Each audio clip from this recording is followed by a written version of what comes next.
성경에서 하나님을 참으로 다양하게 소개합니다. 살아계신 하나님, 영원하신 하나님, 유일하신 하나님, 전능하신 하나님, 다양한 표현들이 있는데 성경에서 가장 자주, 가장 많이, 가장 반복적으로 소개하는 하나님의 표현이 바로 거룩하신 하나님입니다. 거룩하신 하나님, 거룩하다. 예, 거룩하다라는 말은 잘 아시는 대로 구별하다 또는 분리하다라는 뜻이고 아주 단순하게 말하면 다르다라는 의미입니다. 그래서 하나님은 거룩하신 분, 그러면 다른 분, 그런 뜻입니다. 즉 하나님은 죄와 다르고 죄인들과 다르고 우상들과 다르고 이방신들과 다르고 세상의 어떤 존재와도 다른 분이시다라는 겁니다. 하나님이 다른 분이기 때문에 하나님의 마음, 하나님의 심정, 원리, 방법, 뜻들도 죄와 다르고 세상과 다릅니다. 그러니까 그 하나님을 소개하는 성경의 내용, 성경의 표현, 성경의 방식도 일반적인 책, 세상의 책들과는 조금 다릅니다. 성경이 하나님의 말씀이고 하나님의 계시이고 하나님을 가르쳐주는 교육적 의도를 가진 책이니까 성경의 구성 또는 성경의 교육 방식과 세상에 있는 책, 세상의 교육 방식이 많이 다릅니다. 그 중에 하나를 오늘 설명해 보겠습니다. 세상에서 뭔가를 설명할 때 자주 사용하는 표현 중에 점진적이라는 표현이 있습니다. 점진적 또는 점차적 이런 거죠. 작은 것부터 시작해서 점점 큰 것으로 나아가는 것. 약한 것부터 시작해서 점점 강한 것으로 되어가는 것. 하나부터 시작해서 단계적으로 완성해 가는 것. 그런 것을 설명할 때 사용하는 표현입니다. 너무 일상적인 표현이고 자주 사용하는 표현이고 당연하게 사용하는 표현이기 때문에 특별히 언급이 없으면 은연중에 우리도 그렇게 사용을 하고 가장 자주 사용한다는 것은 그만큼 합리적이고 그만큼 설득력이 있는 방식이니까 어느 누구도 그걸 거부하거나 비난하지 않습니다. 점진적 교육 방식, 점진적 어떤 양육 방식, 예, 좋습니다. 다 좋아요. 딱 한 가지 문제만 빼면 좋습니다. 그 한 가지가 뭐냐면 우리 중에 워낙 자연스럽게 우리도 쓰고 상대방도 쓰고 서로가 쓰니까 그게 너무 익숙하다 보니까 하나님도 그런 방식을 쓰고 성경도 그런 방식을 쓰고 기독교도 그런 방식을 사용하는 것으로 오해한다라는 겁니다. 심지어 기독교에서 신학을 말할 때도 하나님의 계시에 대하여 언급할 때 점진적 계시라는 용어를 사용합니다. 하나님이 계시하시는데 처음에 온전하게, 충분하게, 완전하게 주시는 것이 아니라 하나씩 하나씩 점진적으로 주어서 계시가 점점 많아져서 예수님에게 이르러서야 계시가 완성된다라고 말하기도 합니다. 얼핏 들으면 맞는 것 같지만 성경에 대한 하나님의 사역에 대한 정말 엄청난 오해입니다. 저와 여러분이 지금 성경에서 예레미야서를 함께 상고하고 있습니다. 구약의 순서상으로 보면 구약의 후반부, 구약의 나중, 구약의 끝에 해당됩니다. 만약 하나님의 계시가 점진적이라면 구약의 후반부에 왔으니까 예레미야서를 읽으시면 그동안 이해가 안 되던 구약이 조금이라도 더 쉽게 이해가 되어야 합니다. 읽어보시니까 그렇습니까? 성경의 앞부분에 해당하는 창세기나 출애굽기를 읽을 때에는 도무지 무슨 말인지 감을 잡지 못했는데 중간쯤 왕정사에 가니까 어느 정도는 조금 알겠다. 그래도 뭔가 좀 부족한 것 같았는데 드디어 구약의 막판에 오니까 구약의 전체가 파악되고 그동안 궁금해하던 것들이 다 해소가 되더라. 그러십니까? 그렇게 하나님의 계시가 하나님의 교육 방식이 점진적이라면 목사님들은 설교하실 때 첫 부분에 해당하는 창세기, 출애굽기, 레위기, 민수기, 신명기는 주어진 힌트가 너무 작아서 설교하기가 너무 힘들고 본인들도 본문을 이해하기가 힘들으니까 주로 설교를 안 하고 모든 것이 많이 나와 있는 이사야나 예레미야나 다니엘이나 호세아나 스바냐나 후반부 예언서들을 설교해야 할 것입니다. 성도 여러분들도 성경을 읽으라고 하면 창세기, 출애굽기, 레위기를 읽으면 도무지 하나님인지도 뭔 얘기인지도 모르겠어 그랬는데 예언서를 읽으면 워낙 알려진 게 많아서 참 쉽게 이해가 돼 라고 예언서부터 읽기 시작하셔야 할 겁니다. 그렇게들 하고 계십니까? 현실은 정반대입니다. 왜냐하면 하나님의 계시는 점진적이 아니기 때문입니다.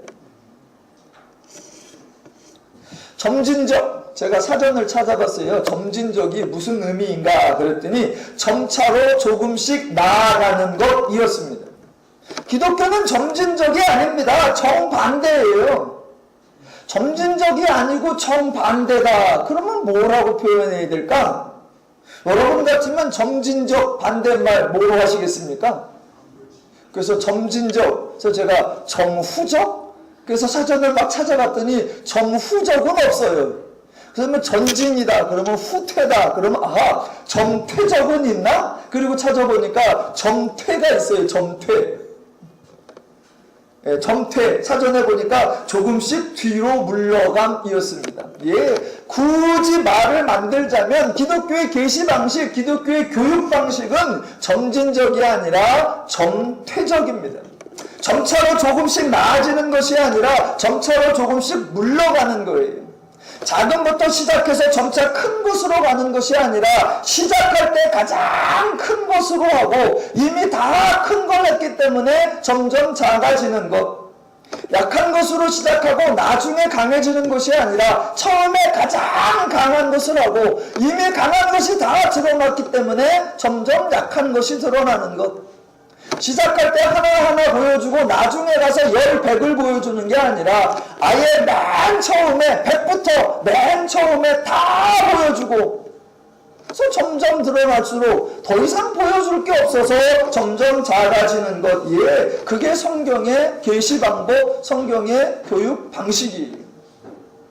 그러니까 성경의 앞부분에 나오는 것을 이해할 수 있기가 훨씬 쉽고 만약 성경의 앞부분을 잘 이해를 못한다 그러면 점점 뒤로 갈수록 이해할 가능성이 많아질까요? 적어질까요? 적어지게 돼 있습니다.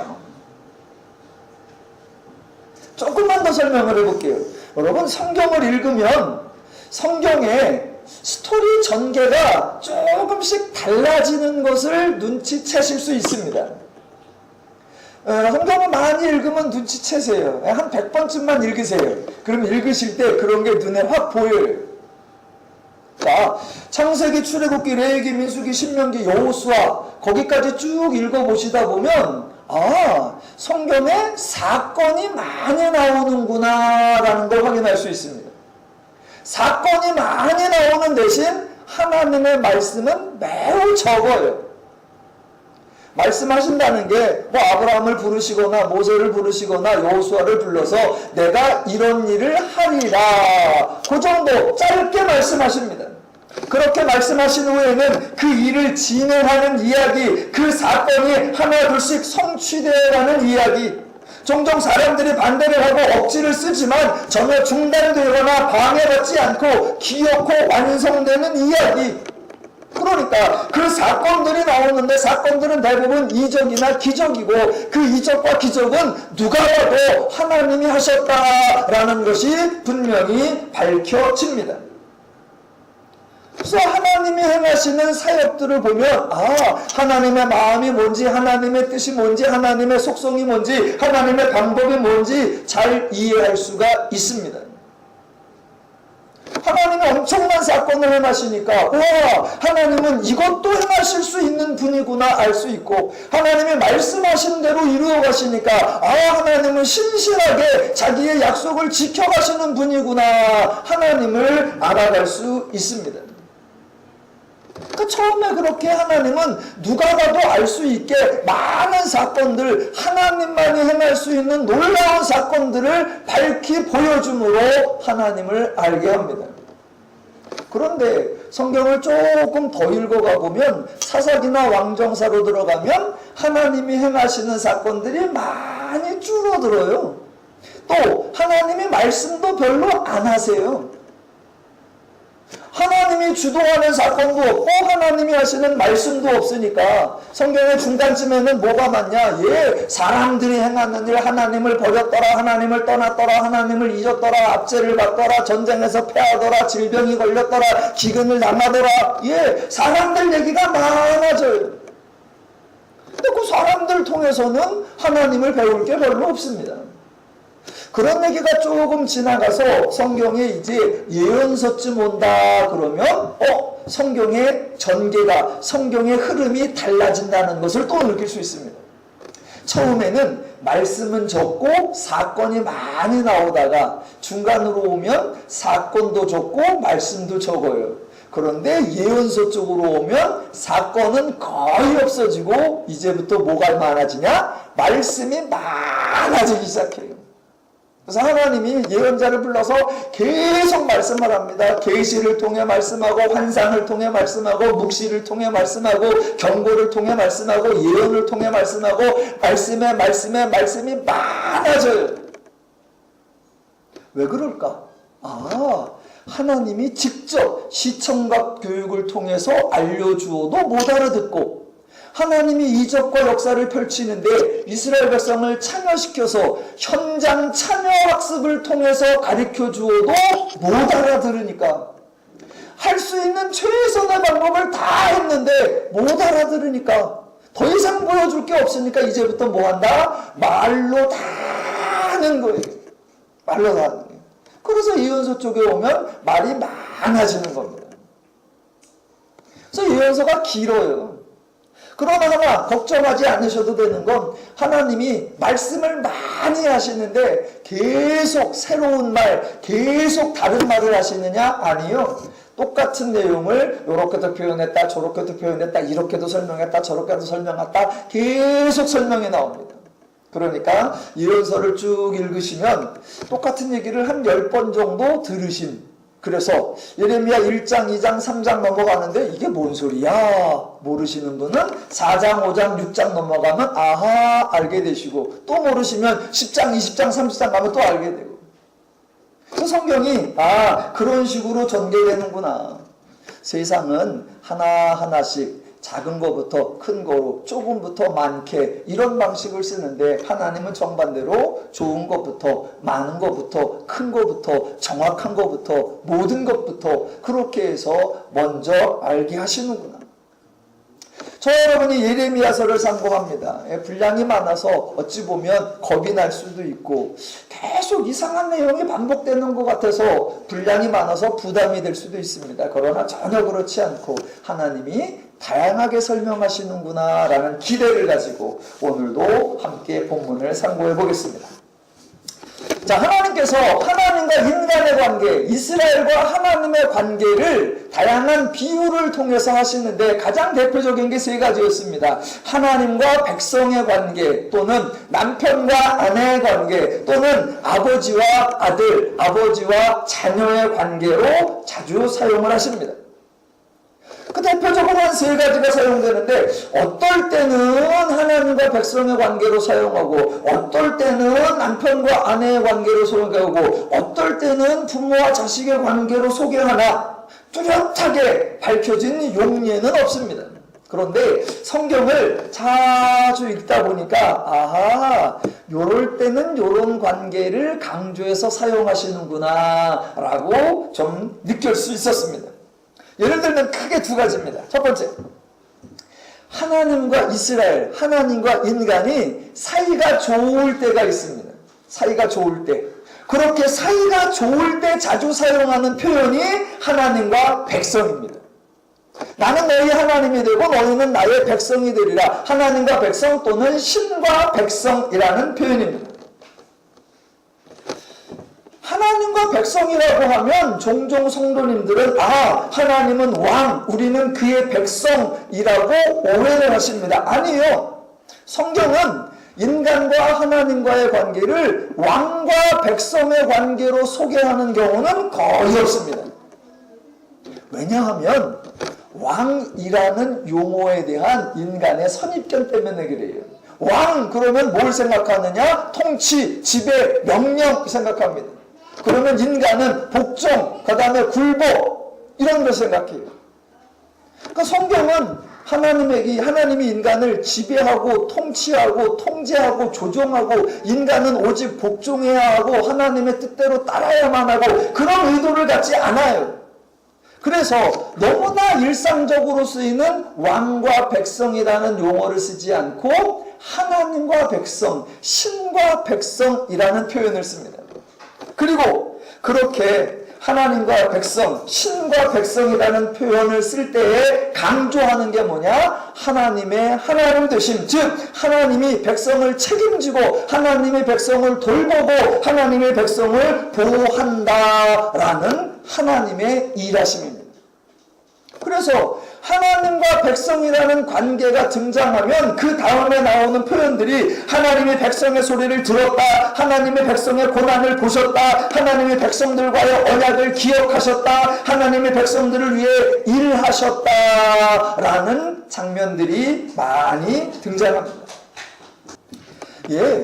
기독교에서 하나님과 인간의 관계를 설명할 때는 늘 하나님의 일하심, 하나님의 수고하심, 하나님의 돌보심, 그래서 그 하나님의 활동으로 인간이 행복하고 평안하게 사는 것, 그게 성경에서 하나님과 인간의 관계를 소개하는 방식입니다.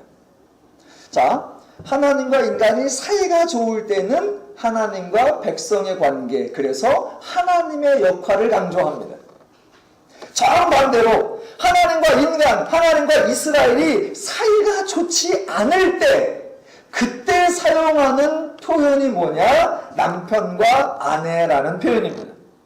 하나님과 백성이라는 관계가 하나님의 책임을 강조하는 표현이라면 남편과 아내라는 관계는 인간의 태도, 인간의 행동을 부각시키는 표현입니다. 그래서 남편과 아내라는 관계에서는 주로 아내에 해당하는 이스라엘의 잘못, 남편과 아내의 관계를 파탄시키는 인간의 죄악을 아주 신랄하게, 아주 선정적으로 행음과 관련하여 묘사합니다. 그때 자주 동반되는 표현, 이스라엘이 하나님을 버리고 죄인들이 하나님을 떠나고 인간들이 우상을 섬겼다라고 그것을 모든 행동을 외도하는 것으로 아주 적나라하게 지적을 해주고 있습니다. 몇 군데만 확인해 보겠습니다. 예레미야 2장 20절 중간부에 보면 모든 높은 산 위에서와 모든 푸른 나무 아래에서 너는 몸을 굽혀 행음하도다. 23절 중간부 골짜기 속에 있는 내 길을 보라 내 행한 바를 알 것이니라. 발이 빠른 낙타귀가 암낙타가 그의 길을 어지러이 달리는 것 같았으며 너는 광야에 익숙한 들 암나귀들이 그들의 성욕이 일어남으로 헐떡거림 같았도다. 그 발전기에 누가 그것을 막으리요 그것을 찾는 것들이 수고하지 아니하고 그 발전기에 만나리라. 또 다른 표현들이 있습니다. 이 설교에 적절하지 않은 것 같은 표현이지만 성경에 나오는 본문이니까 그냥 제가 읽어보겠습니다. 예레미야 13장 22절 내가 마음으로 이르기를 어찌하여 이런 일이 내게 닥쳤는고 하겠으나 내 죄악이 크므로 내 치마가 들리고 내 발 뒤꿈치가 상함이니라. 26절 그러므로 내가 내 치마를 내 얼굴에까지 들춰서 내 수치를 드러내리라. 내가 너의 간음과 사악한 소리와 들의 작은 산 위에서 내가 행한 음란과 음행과 가증한 것을 보았노라. 오늘 본문에도 나옵니다. 3장 2절 내 눈을 들어 헐벗은 산을 보라. 내가 행음하지 아니한 곳이 어디 있느냐. 내가 길가에 앉아 사람들을 기다리는 것이 광야에 있는 아라바 사람 같아서 음란과 행악으로 이 땅을 더럽혔다. 3절 중간부 내가 창녀의 낯을 가졌으므로 수치를 알지 못하느니라. 인간의 잘못, 인간의 악행에 대해서 아주 리얼하게, 아주 신랄하게 지적을 하십니다. 근데 이런 구절을 읽거나 이전 구절을 들으시면 무슨 생각이 드십니까? 하나님이 너무 직설적이지 않나? 또는 하나님이 연인관계에 대한 인간에 너무 집착하는 것 같다, 뭐 그런 생각이 드십니까? 아니면 하나님이 이렇게 신랄하게 지적하는 것을 보고 야, 인간의 배신을 못 견뎌 하시나 보다, 뭐 그런 마음이 드십니까? 아니면 하나님이 늘 영광과 찬송만 받으시다가 죄인들에게 의하여 모욕이나 수치를 당하시는데 그거를 못 견뎌서 이렇게 발끈하시나? 뭐 그런 마음이 드십니까? 예, 성경이 우리의 예상을 깨고 매우 신랄하게, 매우 선정적으로, 매우 반복적으로, 매우 지적을 많이 하십니다.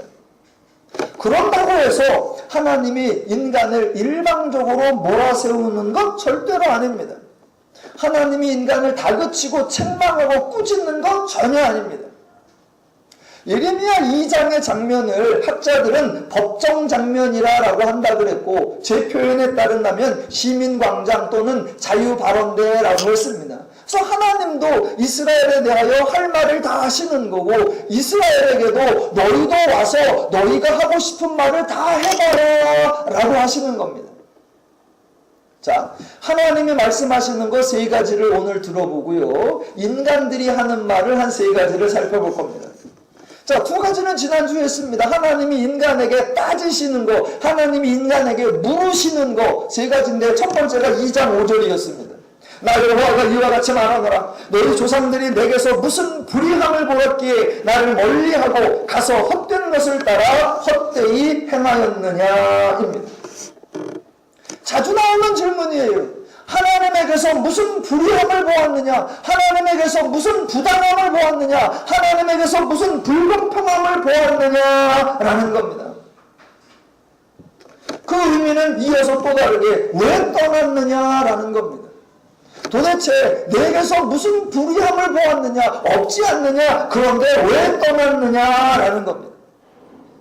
두 번째가 14절과 21절에 나옵니다. 먼저 14절. 이스라엘이 종이냐 시종이냐 어찌하여 포로가 되었느냐. 이고 21절. 내가 너를 순전한 참종자 곧 귀한 포도나무로 심었거늘 내게 대하여 이방 포도나무에 악한 가지가 되면 어찌 됨이냐 입니다. 14절과 24절 공통점이 뭐냐 하면 너희들이 왜 그 모양 그 꼴이 되었느냐라는 거예요. 첫 번째 질문과 두 번째 질문이 연결해서 그겁니다. 도대체 내게서 무슨 불의함을 보아서 왜 떠났고 왜 그 모양 그 꼴이 되었느냐? 하나님이 책망이 아니고 꾸짖는 게 아니라 그랬습니다. 하나님이 너무 속상하고 너무나 안타까운 거예요. 왜? 나를 떠났으면 잘 돼야지. 하나님은 절대로 인간을 통제하거나 속박하거나 구속하지 않습니다. 인간 하나님을 떠날 자유 있습니다. 하나님 그 자유 주었어요. 그래서 떠났다는 것 자체에 대하여 하나님이 뭐라 그러시는 게 아니에요. 떠났다고 자체가. 하나님이 속상해하는 게 뭐예요? 떠났으면 더 좋은 데로 갔어야지, 나를 버렸으면 더 나아졌어야지, 나를 잊었으면 더 귀해졌어야지.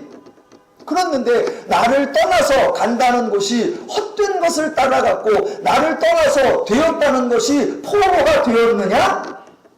나를 버리고 도전했다는 것이 결국 원래는 귀한 포도나무였는데 잡종 포도나무에 악한 가지가 되었느냐? 예, 하나님이 그게 속상하고 하나님이 그게 민망한 거예요. 그래서 안타까워서 지금 탄식하는 거고 호소하는 거예요. 그리고 세 번째가 오늘 본문에 등장하는 29절입니다. 너희가 나에게 대항하면 어찌 됨이냐입니다. 이 표현도 대항하지 마라, 말대꾸하지 마라 그런 의미가 아니라 그 앞에 9절을 보셨을 때 그러므로 내가 다시 싸우고 너희 자손들과 싸우리라 라고 할 때 그 싸우리라가 변론하다, 논쟁하다 라고 설명을 드렸었는데 그 단어하고 29절에 대항하다 라는 단어가 똑같은 단어입니다. 그러니까 29절이 무슨 의미냐면 너희가 나에게 변론할 말이 있느냐? 너희가 내 주장에 반박할 내용이 있느냐? 라고 물으시는 거예요. 너희들 잘못했으니까 입 닥쳐! 그저 내가 하는 말을 들어가 아니라 내가 지금 안타까워서 묻는다. 내가 지금 너희들에게 호소한다. 도대체 무슨 불의함을 보아서 왜 그 모양 그 꼴이 되었느냐? 할 말 있니? 변명할 거 있어? 너희들 주장 펼 거 있어? 하나님이 그렇게 지금 답답하고 속상해서 하는 거예요. 죄인들이 뭐라고 할까요? 너희들 할 말 있어? 너희들 이야기할 거 있어? 자, 있을까요? 없을까요? 있죠. 아유, 저희들 할 말이 없습니다. 그렇게 쉽게 끝나면 죄인이 아니지요. 예, 하나님이 아무리 말씀을 많이 하시고 하나님이 아무리 세게 말씀을 하셔도 인간은요, 죄인은 할 말 따박따박 다 합니다. 예, 모든 사람은 자기 입장에서 할 말이 있어요. 그래서 이제 하나님이 말씀하시고 인간이 말하고, 그래서 하나님과 인간이 말 배틀을 시작합니다. 그게 31절입니다. 자, 이 세대여, 너희 이 세대여, 여호와의 말을 들어보라. 내가 이스라엘에게 광야가 되었었느냐, 캄캄한 땅이 되었었느냐, 무슨 이유로 내 백성이 말하기를 우리는 노였으니 다시 죽게로 가지 아니하겠다 하느냐. 자, 인간의 말이 하나가 나왔어요. 우리는 노였으니 다시 죽게로 가지 아니하겠다. 이 31절을 이해하시려면 이스라엘이 출애굽하여 40년간 지냈던 광야 시절을 돌보아야 합니다. 여러분은 광야 생활을 어떻게 이해하고 계십니까? 자, 둘 중에 하나 골라보세요. 여러분이 생각하시는 광야 생활. 1번, 이스라엘이 하나님에게 도움을 받은 것. 2번, 이스라엘이 하나님에게 속박되었던 것. 모든 상황은 자기가 처한 입장에 따라 해석이 달라질 수 있고 이해가 달라질 수 있겠지요. 그런데 광야 생활에 대한 하나님의 관점과 이스라엘의 관점이 180도 달라서 그 광야에 대한 이해가 완전히 다릅니다. 하나님은 광야 생활을 어떻게 이해하셨냐면 이미 앞에 2장 6절에서 설명을 해 놓으셨어요. 2장 6절 보겠습니다. 자, 그들이 우리를 애굽 땅에서 인도하여 내시고, 그들이는 빼고 우리를 애굽 땅에서 인도하여 내시고, 광야 곧 사망과 구덩이 땅, 건조하고 사망의 그늘질 땅, 사람이 그곳으로 다니지 아니하고 그곳에 사람이 거주하지 아니하는 땅, 그런 땅을 우리가 통과하게 하시던 여호와. 예, 여호와는 그런 분이셨습니다. 사람이 생존할 수 없고 사람이 생명을 보존할 수 없는 그곳을 하나님이 통과하게 하셨습니다. 그런 역할을 하나님이 하셨으니까 31절에 내가 이스라엘에게 광야가 되었었느냐, 캄캄한 땅이 되었었느냐 라고 말씀하신 거예요. 그런데 이스라엘은 전혀 다르게 생각했습니다. 이스라엘이 한 말이 뭐냐면 31절 끝에 나오는 우리는 노였으니 다시 죽게로 가지 아니하겠나이다. 노였다라는 표현이 매인 거에서 풀려나다, 속박에서 풀어지다 이런 뜻이. 그러니까 이스라엘은 광야 생활을 우리가 죽을 수밖에 없는 곳에서 하나님의 전폭적인 도움으로 보호하심을 받았다라고 생각을 한 것이 아니라 우리가 광야 40년 동안 오도 가도 못하는 곳에서 이러지도 저러지도 못하는 곳에서 오직 하나님께 의존될 수밖에 없는 그런 생활을 지냈다 라고 생각을 한 거예요. 광야에서 뭘 해볼래도 어찌 해볼 수가 없고, 그래서 그저 하나님이 하자는 대로, 하나님이 가자는 대로, 하나님의 말대로 오직 그저 하나님에게 매일 수밖에 없는 그런 세월을 40년이나 지냈다라고 생각을 한 겁니다. 그러니까 광야 생활을 딱 끝나자마자 와, 드디어 하나님께서 놓였다라고 생각을 한 거예요. 그러면서 하는 말, 그렇게 광야에서 놓였으니 이제 하나님의 의존적 생활에서 놓였으니 이제 다시는 죽게로 가지 아니하겠다. 우리말 성경의 번역은 다시는 죽게로라고 멋있는 말을 썼어요. 그러나 원래는 주라는 경어가 아니라 그냥 당신이에요. 다시는 당신에게로 안 갑니다. 다시는 너에게 안 간다 라고 말했다라는 겁니다. 여러분, 이스라엘이 왜 이러는 걸까요? 지금 하나님이 그 이유가 궁금하신 거예요. 하나님은 지금 납득이 안 가는 겁니다. 왜? 광야에서 수고한 수고는 누가 다 하셨느냐? 예, 하나님이 다 하셨어요. 이스라엘이 먹을 거 없으니까 하나님이 40년 내내 만나를 내리셨고, 그렇게 만나를 주니까 때때로 또 뭐 메뉴가 마음에 안 든대. 그래서 하나님이 메뉴를 바꾸느라고 매출하기도 하나님이 몰아오셨고, 또 물이 없다. 그래서 하나님이 반석을 깨서 물을 내시기도 하셨고, 전쟁을 하며 적군이 쳐들어오면 하나님이 막아주시기도 하셨고, 낮에 좀 뜨겁다 그랬더니 어지간히 뜨겁다 그래서 하나님이 구름 기둥 세워서 시원하게 해주고, 그랬더니 저녁에 또 춥다고 난리야. 그래서 하나님이 불 기둥 세워서 따뜻하게 해주시고, 아유, 광야에서 길이 없으니 어디로 갈지를 모르겠습니다. 그따위 소리를 해대니까 하나님이 구름 기둥 불 기둥으로 먼저 앞서가서 저들의 가야 할 길 다 안내하고, 모든 수고, 모든 애씀, 모든 활동 하나님이 다 했어요. 그랬더니 수고한 수고는 다 했는데 나중엔 누명을 뒤집어 써서 아유, 하나님의 멍에에 매였어. 하나님의 굴레에 사로잡혔어. 하나님에게 의존적일 수밖에 없었어. 이런 말을 들으시는 거예요. 그러니까 하나님이 지금 너무나 속이 답답하고, 광야 생활을 딱 지나고 한다는 말, 이제 우리가 노임을 받았으니 당신에게 안 갑니다. 하나님도 이스라엘이 왜 그런가 궁금하고, 저도 이스라엘이 왜 이랬나 궁금합니다. 혹시 이스라엘의 입장에서 의견을 내실 분 계십니까? 안 계시면 하나님 말씀을 조금 더 듣도록 하겠습니다. 32절. 참, 하나님이요, 이스라엘을 설득하려고 별별 비유를 다 들어서 하십니다. 32절.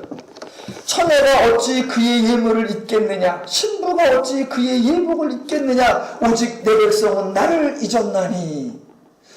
이 대답은 처녀분들이 좀 해주셔야 되겠어요. 저는 처녀가 아니고 신부가 아니어봐서 모르겠는데, 예, 이 표현을 하면 처녀는 그 예물을 잊지 못하고 신부는 그 예복을 잊지 못한다는 거예요. 그런데 이스라엘은 잊었다 안 잊었다? 잊었다. 예, 도무지 있을 수 없는 일, 도무지 해내기 어려운 일, 그 대단한 일을 이스라엘은 해내지 말입니다. 예, 하나님이 너무 어이가 없는 거예요. 너무 어이가 없는 거예요. 또 지금 이런 표현들이 성경에 나오면 하나 좀 기억을 해 놓으십시오. 어찌 있겠느냐, 어찌 있겠느냐. 이 표현이 예언서가 총 17권이에요. 그러면 17권에 여러 번 나와요. 여러 번. 그래서 각 예언서에 이와 유사한 표현이 나오겠구나. 하나 기억을 해 놓으시면 참 좋습니다. 지금은 처녀가 어찌 예물을 잊고 신부가 어찌 예복을 잊겠느냐, 그건 잊을 수 없는 거다. 그런데 너희는 잊었다. 너무나 속상해하는 거예요. 이사야에서 보면 하나님이 또 정반대로 말씀을 하세요. 정반대. 제가 하나 읽어드릴게요. 이사야 49장 14절 그냥 들어보세요. 오직 시온이 이르기를 여호와께서 나를 버리시며 주께서 나를 잊으셨다 하였거니와. 예, 이번에는 이스라엘이 하나님을 타박하면서 여호와가 우리를 잊었습니다 라고 따지는 거예요. 그랬더니 하나님이가 어이가 없어서 하시는 말씀 15절.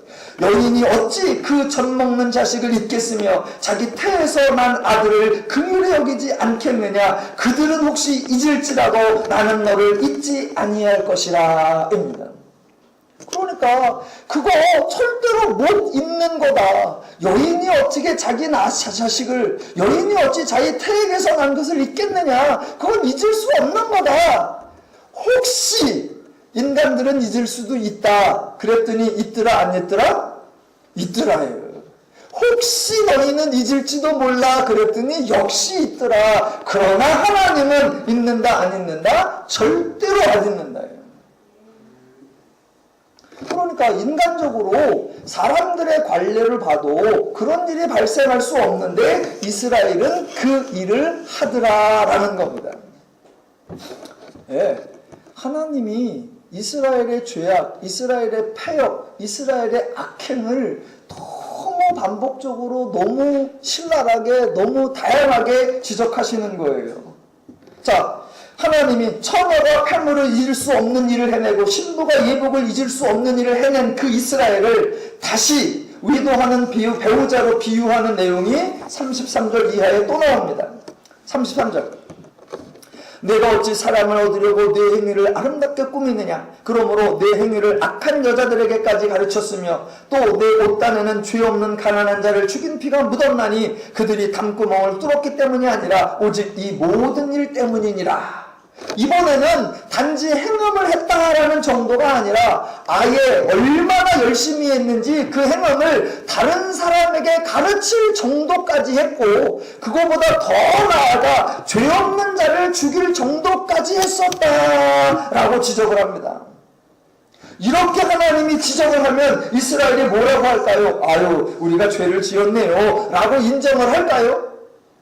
그렇게 인정을 하면 죄인이 아니라고 했습니다. 그래서 이스라엘이 하는 말, 죄인들이 하는 말이 35절이에요.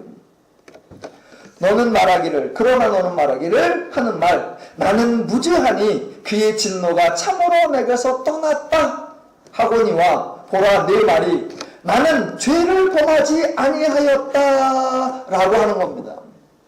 하나님은 그렇게 신랄하게, 그렇게 선정적으로, 그렇게 다양하게, 그렇게 반복적으로 죄를 지적하는데 정작 죄인들이 뭐라고 하느냐? 나는 무죄하니 그의 진노가 참으로 떠났다. 나는 죄를 짓지 아니하였다. 이 정도면 대화가 불가능합니다. 어느 정도 일정 부분을 인정을 해야 타협도 가능하고 어느 정도 인정을 해야 개선책도 마련이 되는데 아예 관점이 180도 다르니까 대화가 안 됩니다. 이럴 때는 어떻게 해야 됩니까? 저 같으면 딱 한마디만 하겠어요. 저 같으면 뭐라고 할까요? 저는 이렇게 할 것 같아. 알았어. 그러면 네가 알아서 살아. 네 맘대로 해. 나라가 망하든 말든 니들이 포로로 잡혀가든 말든 네 맘대로 해. 내 말 안 듣고 네가 하고 싶은 대로 내 말 안 듣고 네 원하는 대로 하니까 알았어. 해. 다 해. 네 맘대로 했으니까 괜히 힘들 때 나 찾아오지 마. 네 원하는 대로 했으니까 괜히 어렵다고 나한테 도와달라는 소리 하지 마. 네 맘대로 해. 우린 종종 이렇게 하는 경우가 있지요. 누가 자식의 관계에서 이런 불편한 행동을 하거나 부부의 관계에서 이런 불편한 행동을 할 때 상담을 하거나 서로 대화를 하면 아유 끝내 그냥 그렇게 가라 그래 지 맘대로 하라 그래 더 이상 상관하지 마 라고 기꺼이 대답을 알려줍니다. 평상시 그렇게 자주 말을 해요. 대부분의 사람 그렇게 말하고 그렇게 들은 소리 들어볼 수도 있었고 그런 소리 해본 적도 있을 겁니다. 우리는 왜 그렇게 말할 수 있느냐? 당사자가 아니기 때문에 그렇습니다. 그러나 하나님은 이스라엘을 자기 백성 삼으신 하나님이시고 하나님은 이스라엘을 책임지고 돌보시기로 약속하셨던 하나님이시기 때문에 절대로 그런 말을 하시지 않습니다. 제3자는 늘 말씀드리지만 객관적이 돼요. 제3자는 늘 합리적이 돼요. 제3자는 늘 공정한 게 돼요. 그래서 이게 옳아, 이게 맞아, 이게 당연해 라고 말합니다. 예, 하나님이 그걸 몰라서가 아닙니다. 하나님이 냉정할 줄 몰라고 객관적 합리적 판단할 줄 모르고 결정할 줄 몰라서가 아닙니다. 만약 하나님이 여기서 냉정하게 행동해버리면 하나님이 객관적이고 합리적으로 행동해버리면 이스라엘은 살 길이 없습니다. 부모와 자식하고 싸우면 언제나 나오는 결론이 자식 이기는 부모 없다라고 나옵니다. 왜 그러느냐? 부모가 자식을 이기면 부모와 자식 관계가 깨져요. 그러니까 자식은 늘 뭐라 그러냐? 이거 깨도 돼, 안 봐도 돼. 그래서 집을 뛰쳐나가는 거예요. 근데 부모가 자기 배에서 나온, 자기 태에서 나온 자를 잊을 수 있겠느냐? 없다. 그러니까 어떻게 한다? 나중에는 그래. 내가 지더라도, 내가 포기하더라도, 내가 손해보더라도 너를 기어코 끌어안아주고 감싸 안아주겠다. 예, 그게 인간인데 인간은 그런 인간도 잊을 때가 있고 버릴 때가 있다. 그러나 하나님은 절대로 그러시지 않으십니다. 예, 한편으로는 지금 따지시는 것 같고 책망하시는 것 같고 꾸중하시는 것 같지만 한편으로 전혀 지금 하나님은 이스라엘을 설득하고 있고 이스라엘을 권고하고 계시는 겁니다. 왜요? 이스라엘이 당할 결과가 너무나 뻔하니까 그들의 삶에 권고할 것을 아시니까 그대로 두기 힘드신 겁니다. 이스라엘이 당할 결과가 뭐예요? 36절과 37절이죠. 내가 어찌하여 내 길을 바꾸어 부지런히 돌아다니느냐? 내가 아수르로 말미암아 수치를 당함 같이 또한 애굽으로 말미암아 수치를 당할 것이라. 내가 두 손으로 내 머리를 싸고 거기서도 나가리니 이는 내가 의지하는 자들을 나 여호와가 버렸으므로 내가 그들로 말미암아 형통하지 아니하리라. 예. 네 맘대로 해, 네가 알아서 해 라고 했을 때 그 결과가 어떨지 뻔히 아시니까 속상하고 민망하고 답답하고 안타까워서 이렇게 호소하고 탄식하시는 겁니다. 하나님의 안타까움이 또 나옵니다. 3장 2절 유사한 내용이 다양하게 표현만 바꾸어서 나온다 그랬습니다. 자, 그 중에 4절로 가보겠습니다. 이스라엘이 또 하는 말, 인간 쪽에서 하는 말, 4절 내가 이제부터는 내게 부르짖기를 나의 아버지여 아버지는 나의 청년 시절의 보호자이시오니 노여움을 한없이 계속하시겠으며 끝까지 품으시겠나이까 하지 아니하겠느냐 보라 내가 이같이 말하여도 악을 행하여 내 욕심을 이루지 아니하였느니라 하시니라.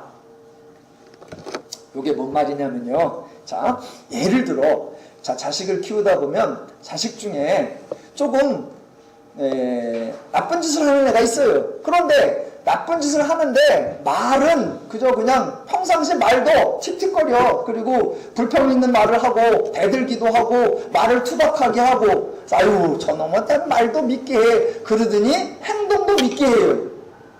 아유 그럼 보면 밉죠. 말도 믿게 하는데다 행동도 믿게 하니까 아유 저놈은 참 밉다. 그런 마음이 있어요. 그런데 또 어떤 애는 말은 아주 아름답게 해요. 말은 참 예쁘게 해요. 말은 참 효자답게 해요. 그래놓고 행동하기는 악하게 해요. 그럼 밉다? 훨씬 더 밉다? 훨씬 더 밉죠. 그냥 평상시에 늘 불평불만인 것 같고 틱틱거려. 그러다가 행동도 악한 놈을 해. 그럼 아이고 저놈은 제껴놓은 것처럼 해. 그랬는데 말은 얼마나 예쁘게 애교를 다 떨어가면서 그래갖고 아유 이놈은 좀 낚았다 그랬더니 뒤통수를 탁 쳐. 훨씬 더 밉죠. 그게 지금 4절이에요. 이스라엘이 뭐라고 합니까? 말은 너무 멋있는 거예요. 오 나의 아버지요 아버지는 나의 청년 시절의 보호자이시오니 그런 분이시니까 노여움을 한없이 계속하시겠으며 끝까지 품으시겠나이까? 이렇게 말을 하더라는 거죠. 하나님의 아버지로 생각한다면, 보호자로 생각한다면, 하나님의 노여움을 생각한다면 악행을 그만해야죠. 그런데 말로는 아버지, 말로는 보호자, 또 말로는 하나님은 노여움을 한없이 계속하지 않으시고 노를 끝까지 품지 않으실 거다라고 말해놓고 계속 악을 행하더라는 거죠. 이게 얼마나 아유 나의 아버지요 아버지는 나의 친구이시고 아버지는 나의 보호자이십니다. 그리고 아버지는 그렇게 노여움을 오래 품지 않으시고 노여움을 길게 가지 않으셔. 그러니까 내가 막 개판쳐도 길게 가지 않으셔. 내가 막 악해놔도 오래 품지 않으셔.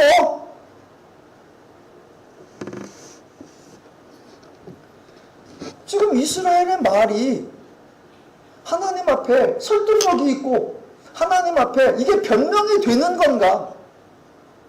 하나님이 물으시고 단순히 추궁하고 따지는 것이 아니라 내가 너희를 위하여 그렇게 수고하고 내가 너희를 위하여 그렇게 했었다. 나 때문에 불편한 거 나에게서 불의함을 본 적이 있느냐? 하나님의 책임과 역할을 충분히 설명하고 그들이 정당한 반응을 보이지 않는 것. 아니 정당한 반응 안 보여도 돼요. 나가서 잘 되기만 하면 돼요.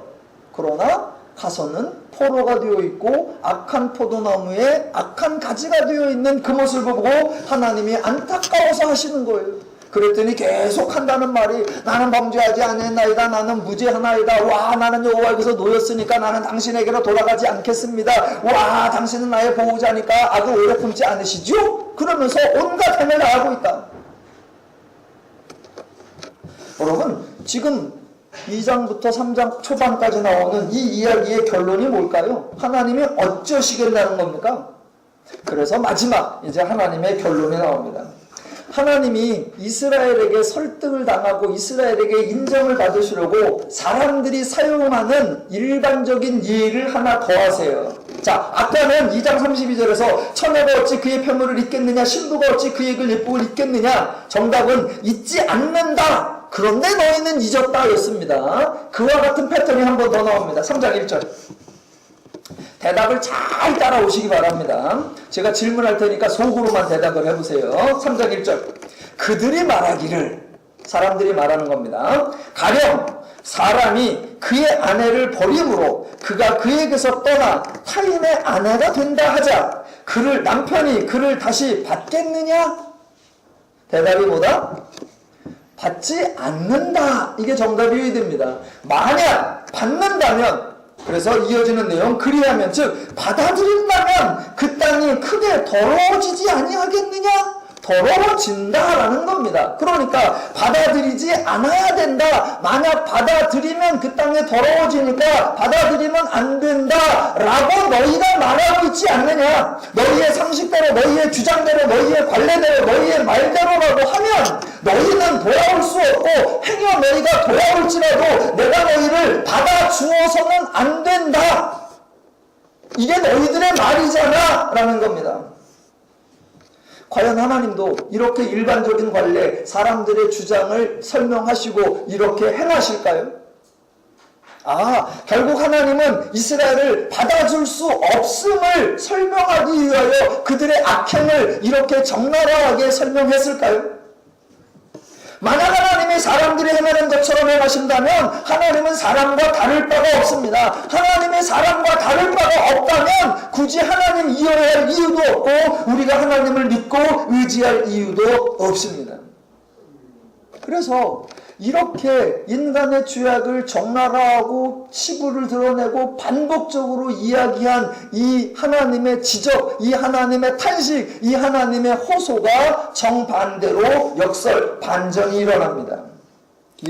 하나님은 계속해서 너무 잔인할 만치 신랄하게 지적하셨습니다. 이스라엘이 돌아오고 싶어도 너무 민망해서 차마 돌아올 수 없을 만큼 적나라하게 까발리셨습니다. 물론 하나님이 없는 내용을 말씀하시는 건 아닙니다. 있는 그대로예요. 만약 하나님이 이스라엘이 돌아와도 받아들이지 않을 것이라면 이런 말씀을 하실 필요도 없지요. 그냥 모른 척 하시면 되죠. 어차피 안 받아줄 거라면 아예 상종도 하지 않고 아예 아무 말도 안 하시면 아주 깨끗하게 정리가 됩니다. 그런데 하나님은 계속해서 말씀하고 계십니다. 이 이야기는 안 받아줄 것이다, 받아줄 것이다, 받아주겠다라고 하는 하나님의 호소입니다.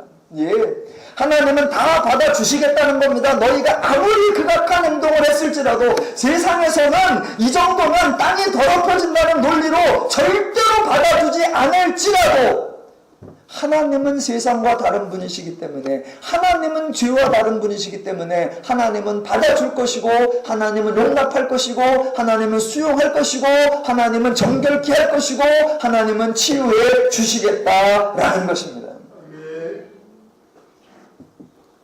혹시 이렇게 말씀하실 수 있습니다. 기왕 받아줄 거면 뭐 이렇게 다 까발리고 이렇게 적나라하게 얘기해. 받아줄 거면 그냥 모른 척하고 아무 말도 안 하고 그저 덮어주면 더 좋잖아. 성경은 그렇지 않습니다. 왜냐하면 죄인의 속성을 너무나 잘 알기 때문입니다. 죄인을 하나님이 그냥 덮어주시면 뭐라고 한다? 내가 별 잘못도 안 했었나 봐. 하나님이 날 받아주는 거 보니까 내가 큰 실수를 한 건 아니었나 보네. 내가 괜히 혼자 자책을 너무 많이 했었나? 죄인은 그렇게 오해를 해낸단 말입니다. 그래서 하나님은 안타깝지만 인간의 실상을 아주 리얼하게, 아주 치열하게, 아주 반복적으로 드러내시고, 너희들 같으면 도무지 용납을 안 하는 그런 존재일지라도 하나님이 받아주신다라고 해서 인간의 죄악의 실상을 드러내고 하나님의 긍휼의 크심을 우리에게 확증하여 주시는 겁니다. 그래서 오늘 3장 1절에 번역이 두 가지로 나와 있어요. 행음하고서도 내게로 돌아오려느냐? 본문에 그렇게 되어 있고 거기 1번이라고 써놓은 것을 가보면 행음하였으나 내게로 돌아오라. 예, 저는 2번 해석을 강조합니다. 그럼에도 불구하고 돌아오라. 나는 너희를 받아주리라. 저 다음 주에 보면 이제 이스라엘을 계속해서 너희는 배역한 자들이다, 반역한 자들이다, 배반한 자들이다 계속 지적합니다. 그것만 읽으면 아유 배신자의 말로는 죽음이야 그런 절망이 느낄 정도입니다. 그런데 배역자들아, 반역자들아, 배신자들아 그래놓고 마지막에 가서는 뭐라고 나온다? 돌아오라. 내가 너희를 치유하리라. 예, 하나님의 말씀이 한편으로는 매우 공포스럽고 매우 무섭고 매우 두렵게 느껴질 수 있습니다. 그러나 그 모든 것은 우리의 실체를 드러내기 위함이요 그 후에는 언제나 우리를 향하신 하나님의 책임과 보호와 역할을 강조하사 우리를 받아주시고 수용하시고 치유하실 거라는 그 하나님을 아심으로 우리 속에 두려움은 사라지고 대신 자유와 평화와 안식이 넘쳐날 줄로 믿습니다. 예, 하나님을 더 아시고 하나님의 마음과 심정과 원리와 방법으로 행하셔서 하나님께로 받은 은혜와 복락을 풍성히 누리며 사시기를 주님의 이름으로 축원합니다.